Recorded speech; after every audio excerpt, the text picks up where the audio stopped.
कई सालों पहले मीनापुर गांव के पास एक जंगल था। उस जंगल में सोने के हाथी रहते थे। सोने के हाथी पाने के लालच में गांव के बहुत लोग जंगल गए थे, लेकिन कभी वापस नहीं आए। मीनापुर गांव में चंदू नाम का एक आदमी रहता था। चंदू बहुत बुद्धिमान आदमी था। उसका एक बेटा था, राजेश। वह बहुत चंचल था। एक दिन राजेश, पिताजी, क्या हमारे गांव के पास कोई जंगल है जिसमें विशाल सोने के हाथी रहते हैं? अगर हमें एक भी हाथी मिल जाए तो हम कितने धनी हो जाएंगे। हाँ बेटा, वो सोने के हाथी जादुई हैं। सोने के हाथी पाने के लालच में लोग अपनी जान गंवा देते हैं। तुम्हारे दादाजी भी सोने के हाथी के लालच में जंगल गए थे, लेकिन आज तक वापस नहीं आए। एक दिन शाम को चंदू अपने काम से घर लौट रहा था। तभी उसे रास्ते में हाथी का बच्चा दिखाई दिया। चंदू को देखकर हाथी का बच्चा डर रहा था। चंदू बोला, डरो मत दोस्त, मैं तुम्हें कोई नुकसान नहीं पहुंचाऊंगा। तुम तो जादुई जंगल के हाथी लगते हो। तुम यहाँ क्या कर रहे हो? हाथी का बच्चा बोला, सचमुच तुम मुझे कोई नुकसान नहीं पहुंचाओगे? अरे तुम बोलते भी हो, मुझे यकीन नहीं हो रहा है। मुझे एक समस्या है, क्या तुम मेरी मदद करोगे? हाँ बिल्कुल, जरूर तुम्हारा मदद करूंगा। मैं खेलते खेलते रास्ता भटक गया हूँ और तुम्हारे गांव आ गया हूँ, लेकिन यहाँ कुछ लोगों ने मुझ पर हमला करने लगे। किसी तरह जान बचाकर यहाँ आया हूँ। क्या तुम मुझे मेरे घर पर पहुँचा सकते हो? हाँ, क्यों नहीं, लेकिन मैं अभी बहुत थका हूँ। मेरे घर चलो, थोड़ा आराम करके तुम्हें तुम्हारे घर पहुँचा दूंगा।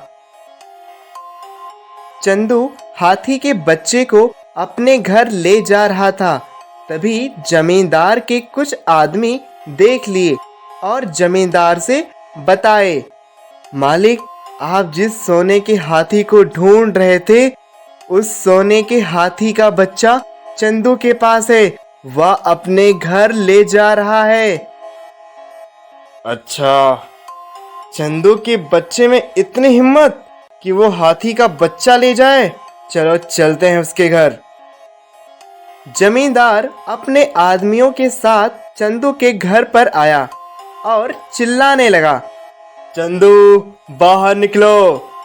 जब कोई आवाज नहीं आया तो जमींदार घर में घुस गया, लेकिन वहां कोई नहीं था,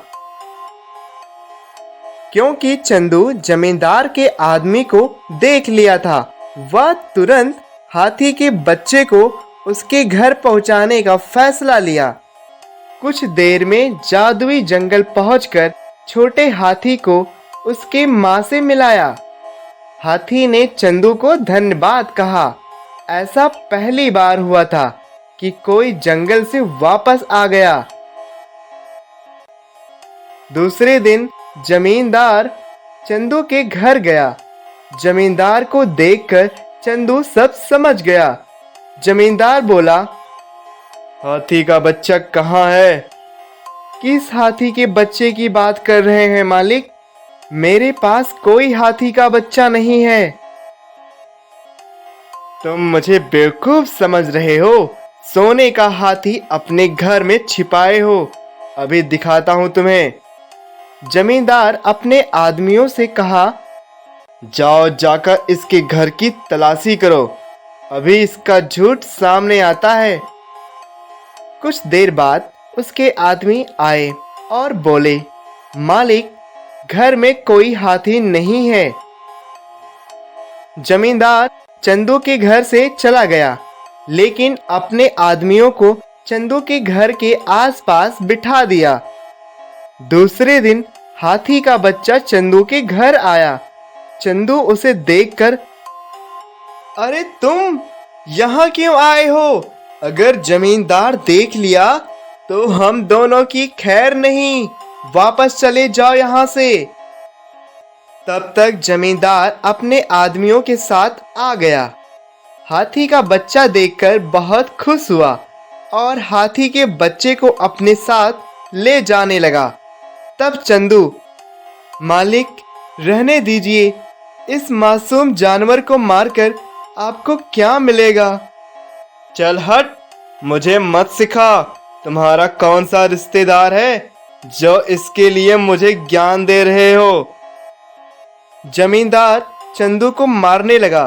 तभी छोटे हाथी की मां आकर जमींदार पर हमला कर दी और एक ही बार में जमींदार को आसमान में पहुंचा दी।